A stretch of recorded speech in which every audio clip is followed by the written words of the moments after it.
Here we're going to change the file type of an image and also walk through the steps and how to save that image for the web. We're inside Photoshop here, and you may have a current or older edition of Photoshop, but most of these instructions will apply across the board. What we have in front of us is an image that we're going to save for the web. So first click on File and Export, Save for Web Legacy. You can also use a keyboard shortcut, Alt+Shft+Ctrl+S, or on the Mac, Alt+Command+Shift+S. And from here, let's go ahead and do that, and the Photoshop Save for Web dialog box opens up, and we're currently in a 4-up scene here where you're looking at the original image in the top left quadrant.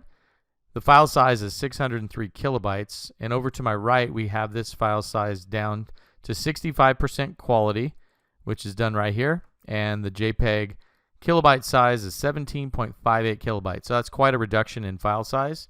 I like to use about 65% quality. This is what I find the best in terms of image quality compared to the original. Down here in the bottom right quadrant you'll see a 16% quality at 5 kilobytes. The image is quite poor, so not really good to reduce it too much.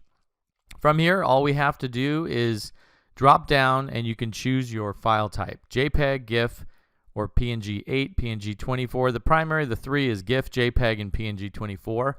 If you're working with an image that has no background, or what we call a transparent background, you're going to want to save it as a PNG 24.